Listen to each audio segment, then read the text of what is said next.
Hey all, good afternoon, good evening, good morning, wherever you are when you see this video.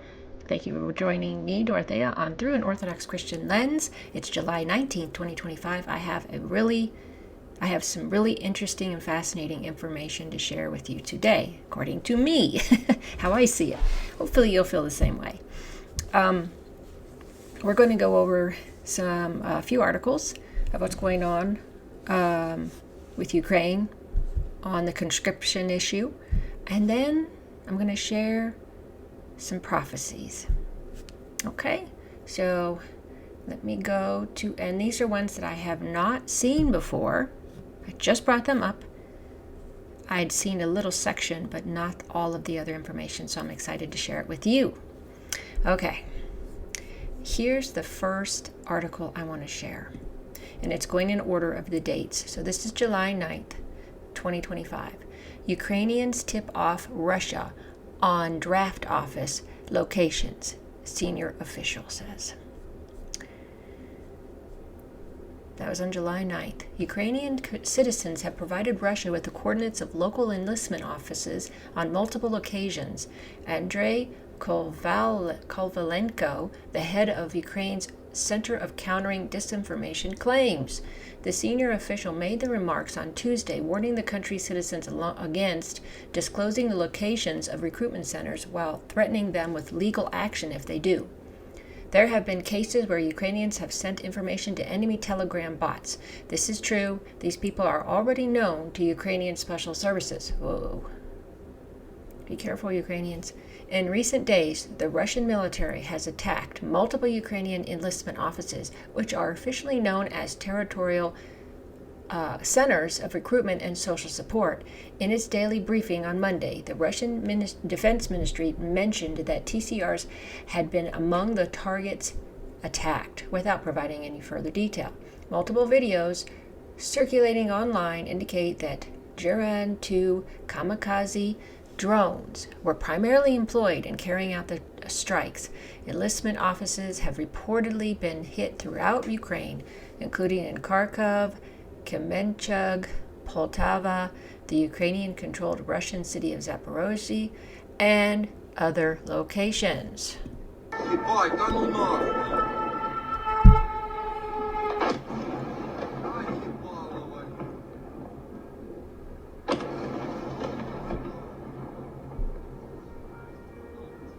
You can hear them coming.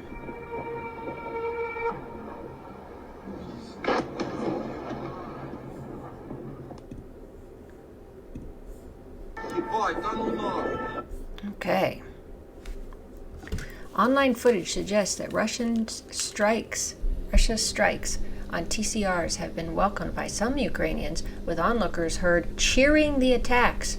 Videos of the strikes have also met with positive reaction online, prompting concerns from Ukrainian officials and public figures. For instance, the former commander of the notorious neo-Nazi Ador Battalion, Yevgeny Dikye, said that welcoming attacks on recruitment offices should be treated as high treason. Well, I can certainly understand that from their point of view. That would seem treasonous because they're going against their own country. However, do you blame the Ukrainians for feeling this way and then when they've lost 1.5 million men in this war, being forced into fighting it? There are real Ukrainian citizens who rejoice at the Russian Federation strikes on TCRs. This is in fact already treason. The SBU should be sent out over such comments, and these people should be prosecuted. I'm afraid to see what happens.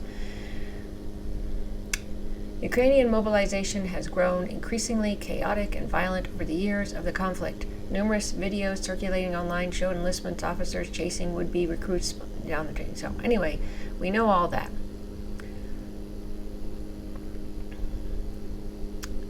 So that's the main point of this article, is they're tipping off Russians on these recruitment centers. Because why? Because they don't want to be forced into the military. Okay, next one, there's 3 of them. July 16th, 2025, draft officers brutalizing recruits in Ukraine. Now we've seen this over the past 2 or 3 years, at least the past couple of years. people being forced into vehicles. You know about this. Multiple new disturbing videos purporting to show extremely violent actions by Ukrainian draft officers surfaced online this week. The increasingly chaotic mobilization drive, overseen by the so-called territorial centers of recruitment and social support, has been marred by widespread violence and abuse, with recruitment officials seen chasing recruits in the streets, brawling with them and onlookers alike, and even threatening citizens with military-grade weaponry.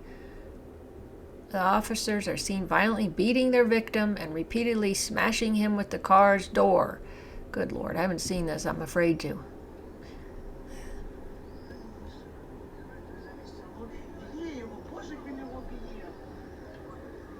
Good Lord.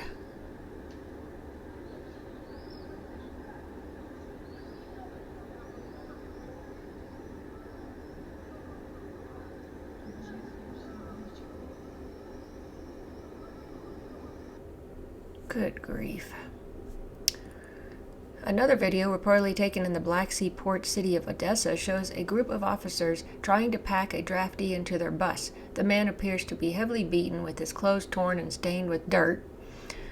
I don't know if you all want to see all these videos, and you've probably already seen them. I'll play one more and then...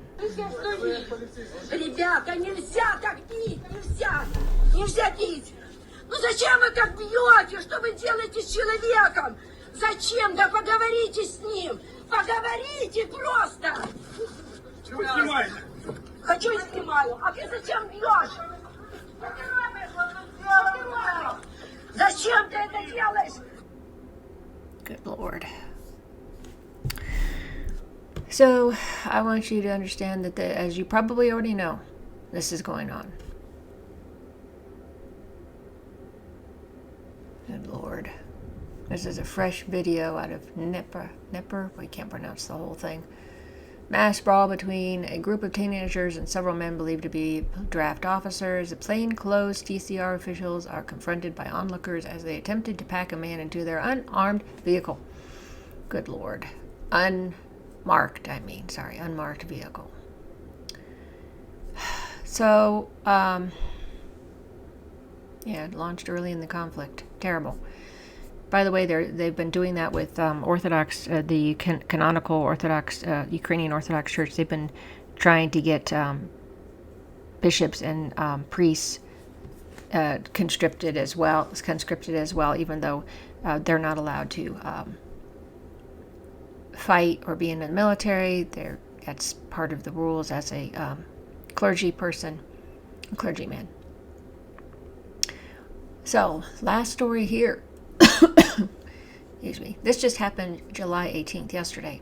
Ukrainian military recruit kills 2 instructors.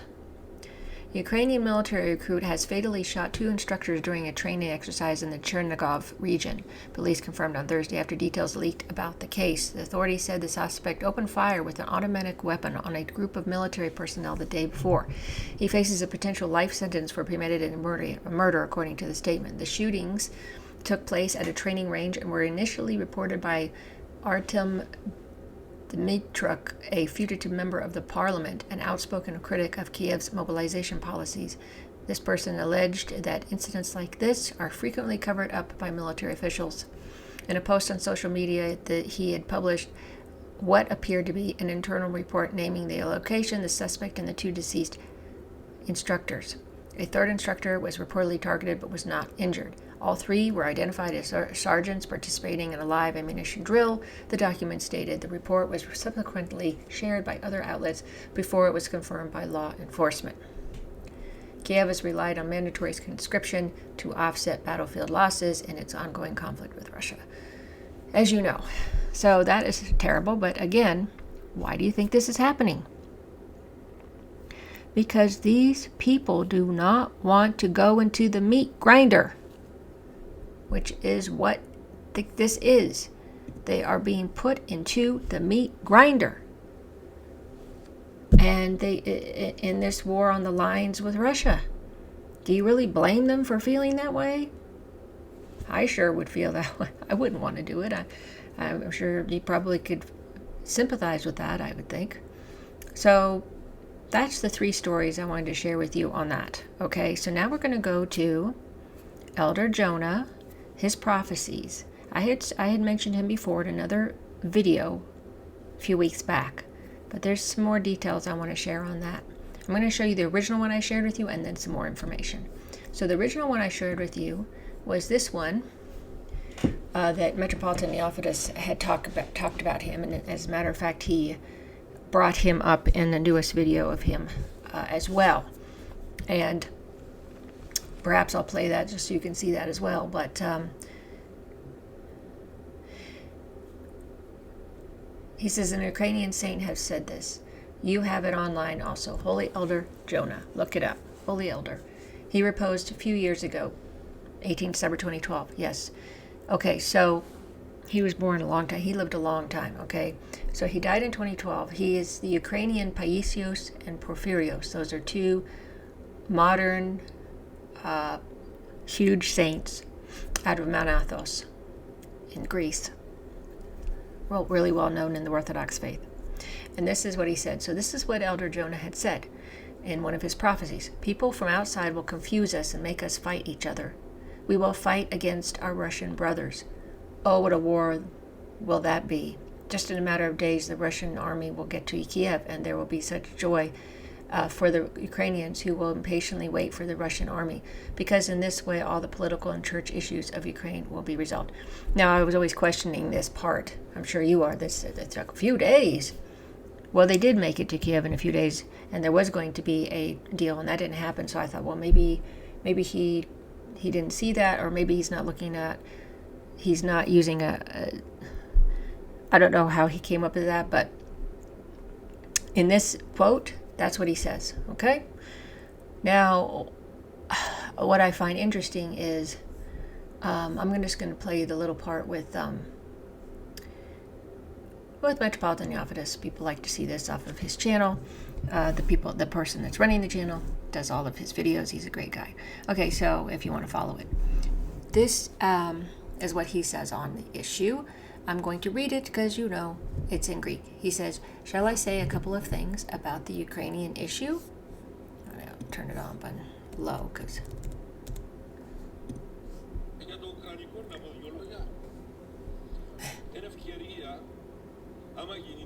If the Americans make the mistake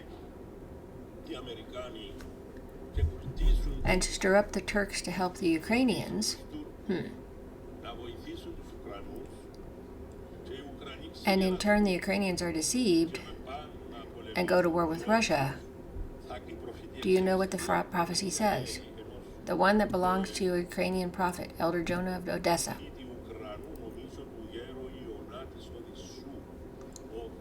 He said the Ukrainian people will go through 3 Paschas. That's Easter for Western people, but Pascha is what we call Easter. 1 Pascha of glory, 1 Pascha of blood, and 1 Pascha of hunger.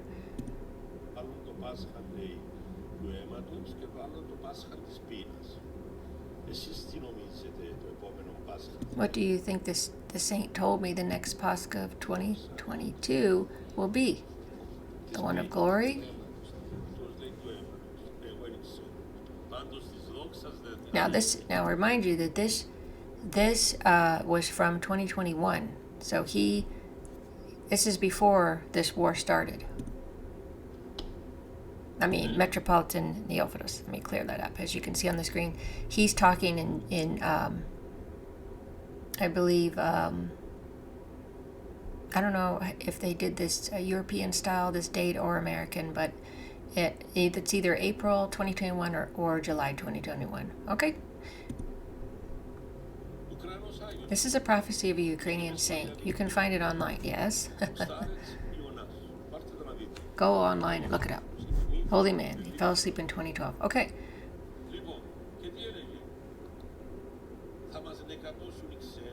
What did he say exactly? As he says, he's the Ukrainian version of Paisios Porphyrios. The foreigners will provoke problems for us. We'll fight with our brothers. Yes. So I just read all that. I just wanted you to see it. He's saying the same thing. Now we're going to go to the more detailed information on Elder Jonah that's really amazing, okay? So he predicted Ukraine conflict and war. So I'm going to read this to you.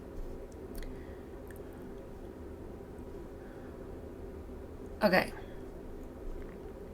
Elder Jonah of Edessa, the confessor of the Holy Dormition Monastery, who died in 2012 at the age of 87, warned long before the coup in Kiev about the war that would erupt between a small state and Russia.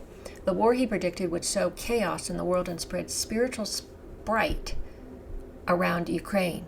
He says, Ukraine and Russia do not exist separately. There is only one Holy Rus. Our enemies decided to divide us in order to destroy Orthodoxy in Little Rus. God will not let that happen. Now, according to Jonah's predictions, the military conflict in Ukraine will last 3 years, as he described it in 3 Easters. 3 years. We're in the 3rd year. Just remember that. The first Easter will be the bloody one. Indeed, in the spring of 2022, when active hostilities began and peace negotiations in Istanbul were thwarted, the special military operation in Ukraine ceased to be a police operation in nature. It became a bloody war. The second Easter was the hungry one. In 2023, having lost territories, people, and electricity, Ukraine slipped into poverty. The state began to experience difficulties with social payments. Ordinary people began to save on food. The third Easter is victorious. According to the prophecy of Jonah of Edessa, Russia and its spirit will win, and Ukraine will return to the Orthodox faith and get rid of false teachings, meaning the schismatics. Everyone who goes against God and Russia will die, he says. The Lord gave the Russians to his mother, the victorious voivoda.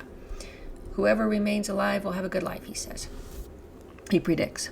In connection with NATO's desire to come to the aid of Ukraine by deploying troops there, it is worth recalling some of his other predictions. Germany will face a spiritual explosion with diseases, and another one, a physical one. France and Italy will come across dirt, fire, diseases, and insect infestations. There will be neither food nor medicine. A lot will die in the UK. A bright light will cause a big wave. In Greece, after a strong earthquake, a big gathering will take place. The country will wake up and take the right path with Russia. Trouble will come to Turkey from the Bosphorus Strait, and blood will flow like a river. Yeah. Now, this all lines up with other prophecies of World War III. So, he also has something to say about the future does not bode well for the U.S. either. Oh, he says on he talks about Georgia. He revised their views. He says he advises them to revise their views because the Lord will tolerate the disguised government until the Easter hours. So Georgia needs to beware. The future does not bode well for the U.S. either. Dollars will be scattered on the ground like paper. The wind will be carrying them away like autumn leaves, and no one will need them. He also says China will play a huge role in victory over America, yet China will then want to attack Russia, but a terrible epidemic will spark in the country. Now that part I hadn't heard before. Of course, I haven't really looked into the whole China one. I looked a little bit into the China and Russia deal, but I didn't know about this epidemic. Interesting. Anyway, this is fascinating, and it's something I hadn't read before. I wanted to make sure I shared that with you, and so I hope it was beneficial to you. I hope it really, you learned a lot reading that. I sure did. It certainly lines up well. And what I'm saying is, because of what's happening right now with these reports I just shared with you, the articles, it's showing that people are really pushing against their government in Ukraine. They don't want to go to war anymore. They want this war to end. They don't want to die anymore. And this is why, when I was asking the question yesterday, I asked, why would people be cheering? Why would people be cheering? And because in the 7, there's that part there. The Russians will very soon occupy Ukraine and will be enthusiastically welcomed in the cities. There it is. There it is. We're already hearing some of this, and these people are going to be tried for treason, which I understand because it's their country, but I don't blame the Ukrainians for feeling this way. It's been terrible for them. And nobody seemed to care about their lives, especially not the West. So, if it's to be 3 years, and if And then we have the Ukrainians resisting. We should be towards the end of this terrible Russia-Ukraine war sometime soon, before the end of this year, if it's 3 years, according to Elder Jonah. So let's hope this happens, and everything is lining up towards that path. So I hope so. And thanks so much for watching. I hope you're having a great day, and I will be back later with some other stories. And please, if you would like my videos, I appreciate that. And if you want to, you can subscribe also to my channel. And anyway, thanks so much for watching. As I said, thanks so much for all your support, all your wonderful comments under my videos. I really appreciate it. Very thoughtful, very interesting, very kind as well. Thanks so much. Until next time.